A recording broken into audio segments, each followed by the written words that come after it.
Students, welcome back मेरे channel Ranjit physics NVT में। और आज जो हम प्रोजेक्टाइल का नेक्स्ट टॉपिक करेंगे, इस टॉपिक में हम पढ़ने वाले हैं, ध्यान से सुनेंगे इस सभी। इस टॉपिक में हम पढ़ने वाले क्या हैं कि हमारे पास आ जाएगा हॉरिजॉन्टल प्रोजेक्टाइल मोशन,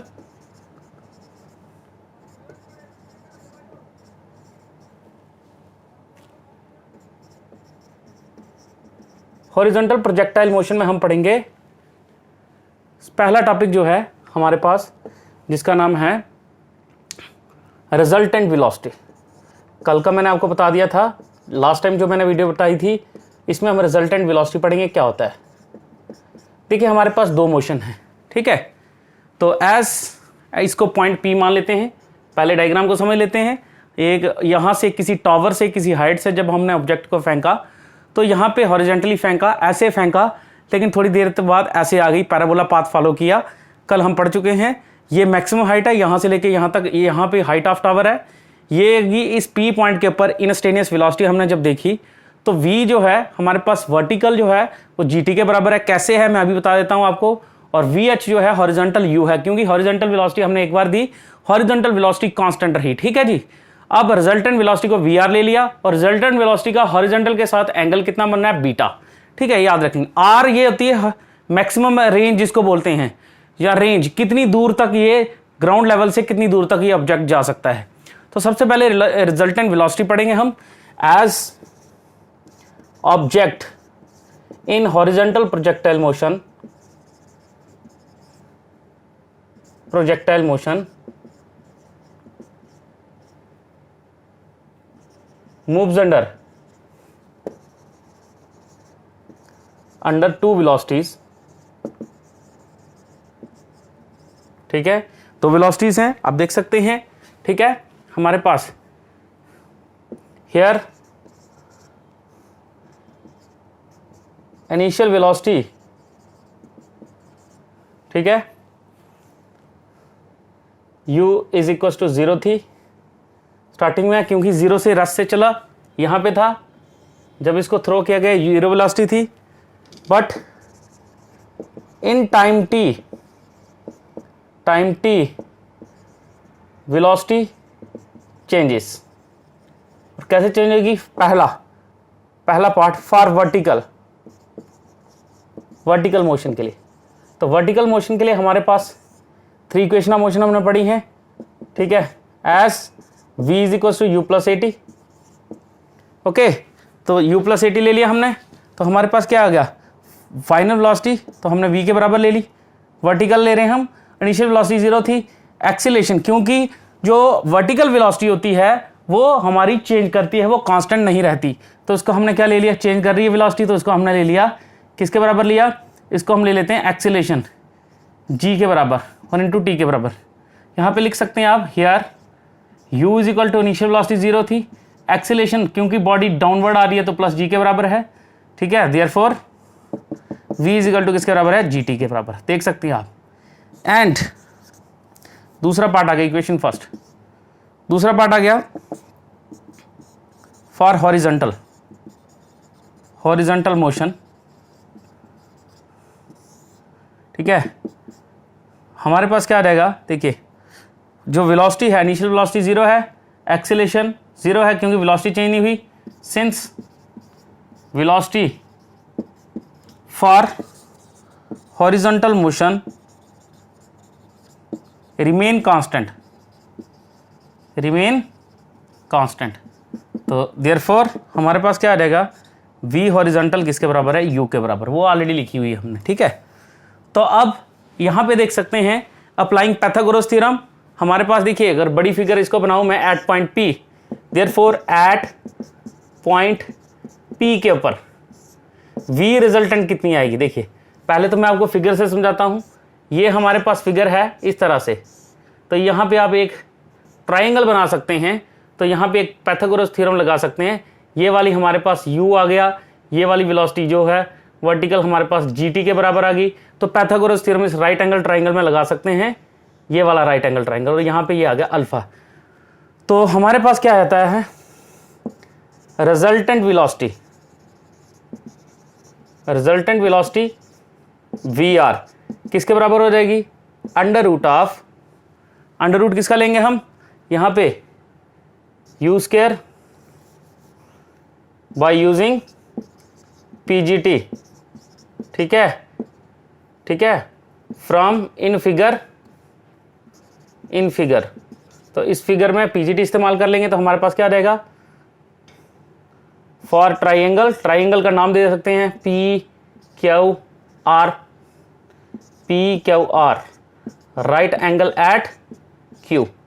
यहाँ पे अगर आप पीजीटी लगाएंगे तो हमारे पास क्या रहेगा, यहाँ पे पी आर का स्क्वायर, तो आपको डायरेक्ट मैं करवा रहा हूँ, पाइथागोरस थ्योरम इतनी आप लगा सकते हैं, तो हमारे पास क्या आएगा, वी रिजल्टेंट, क्योंकि पी आर मैंने लिया V resultant, under root of U square plus G T square, तो this is your resultant velocity. एक पार्ट हमारा हो गया, आप इसका फोटो खींच लें, स्क्रीनशॉट ले लें, नोट कर लें, ये आपकी चॉइस है, ठीक है, देख सकते हैं, इजी है, कोई मुश्किल नहीं है। दूसरा हमारे पास आता है time of light, time of light कितना है वो देखेंगे हम। What is time of light here, तो टाइम ऑफ लाइट देखिए, टाइम ऑफ लाइट होता क्या है, time of light is the total time taken to complete projectile motion. Projectile motion को कंप्लीट करने के लिए जो भी टोटल टाइम लगता है that is time of light. इधर देख सकते हैं ओ से चला और एस तक जब तक ऑब्जेक्ट पहुंचा तो ये हमारा टाइम ऑफ लाइट होगा। ओ से लेके एस तक जितना भी टाइम लगा, पूरा टाइम लगा प्रोजेक्टाइल मोशन के दौरान, उसको हम टाइम ऑफ लाइट कहते हैं, ठीक है, ठीक है, देयरफॉर। और यहां तक हमारे पास हाइट कितनी है, वर्टिकल हाइट h, ठीक है, और हॉरिजॉन्टल कितना डिस्टेंस है r, तो हम लिख लेते हैं एज हमारे पास u इज इक्वल टू क्या था, इनिशियल वेलोसिटी 0, ठीक है,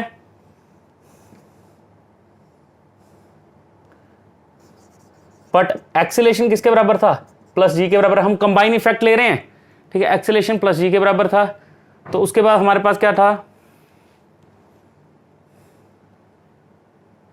अच्छा टोटल हाइट आपने लेनी है, यहाँ हाइट डिस्टेंस कितना है, s is equal to h के बराबर है, क्योंकि आपने ये वाला डिस्टेंस लेना है, ठीक है।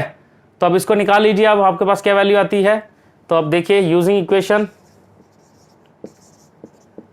S is equal to u t plus half a t square, तो एस की जगह पे एच आ जाएगा और u into time, u sorry 0 है, टाइम t ले लिया हाफ, और टाइम की जगह पे क्योंकि टाइम हमने लेना है time of light complete time, तो यहाँ पे t लिख सकते हैं हाफ, a की जगह पे g, टाइम की जगह पे टी स्क्वायर, तो हमारे पास क्या आ जाएगा, h is equal to half g T square, 2 इस साइड आया, 2h is equal to g T square, g नीचे आया, 2h upon g is equal to t square, square का बन गया root, therefore t is equal to under root of 2h upon g. This is the time of light for किसके लिए, horizontal projectile motion, ठीक है। अभी हम horizontal projectile motion ही कर रहे हैं। अब आती है रेंज।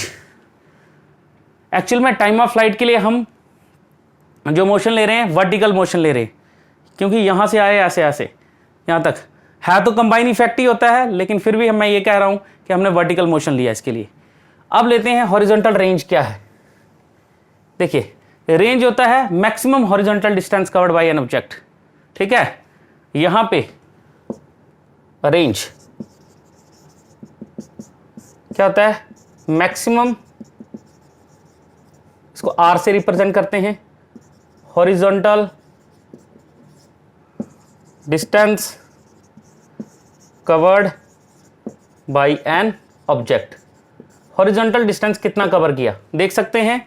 अब हॉरिजॉन्टल की बात है तो इसमें हम सिर्फ हॉरिजॉन्टल मोशन लेंगे, ठीक है। Here for horizontal motion, horizontal motion के लिए हमारे पास इनिशियल वेलोसिटी तो 0 है, ठीक है। वेलोसिटी कांस्टेंट है, इसमें वेलोसिटी कितनी है, u के बराबर हॉरिजॉन्टल मोशन के लिए, ठीक है। उसके बाद एस किसके बराबर है, आर के बराबर, देख सकते हैं। एक्सीलेशन किसके बराबर है, एक्सीलेशन हमारा 0 है क्योंकि हॉरिजॉन्टल मोशन में वेलोसिटी कांस्टेंट रहती है, ठीक है। उसके बाद टाइम, टाइम तो आपके पास पता है, टाइम चाहे हॉरिजॉन्टल है चाहे वर्टिकल है, टाइम ऑफ फ्लाइट के बराबर है, ठीक है। Therefore using equation s is equal to u t plus half a t square, जब इसको इस्तेमाल करेंगे एस की जगह पे आ जाएगा आर, यू की इनिशियल वेलोसिटी 0 है कि नहीं है, नहीं है, यू इंटू टी की जगह पे टी आ गया प्लस हाफ ए, क्योंकि वेलोसिटी कांस्टेंट है, यू था यू ही रहा, एक्सेलेरेशन 0 है और टी की जगह पे टी का स्क्वायर आ गया, तो आर इजिकल टू किसके बराबर है, यू टी के बराबर, ठीक है। तो इसकी जगह पे वैल्यू पुट कर दीजिए, putting the value of t capital था, टी कितना था, that is under root of 2h/g, देख सकते हैं यहाँ पे। तो हमारे पास क्या आएगा, देयरफॉर ये जो r is equal to u t है, r इजिकल टू यू, तो t की जगह पे आ गया under root of 2h/g। This is your range, ये हमारे पास क्या आ गई, इसकी रेंज आ गई। आप रेंज को देख सकते हैं, ये फार्मूला बन गया range for horizontal projectile motion के लिए। तो यहाँ से हमारे पास फ्लाइट भी हो गया, रेंज भी हो गया और रिजल्टेंट वेलोसिटी भी हो गया। तो आज के लिए हम इतना ही करेंगे, बाकी नेक्स्ट वीडियो में। Thank you very much.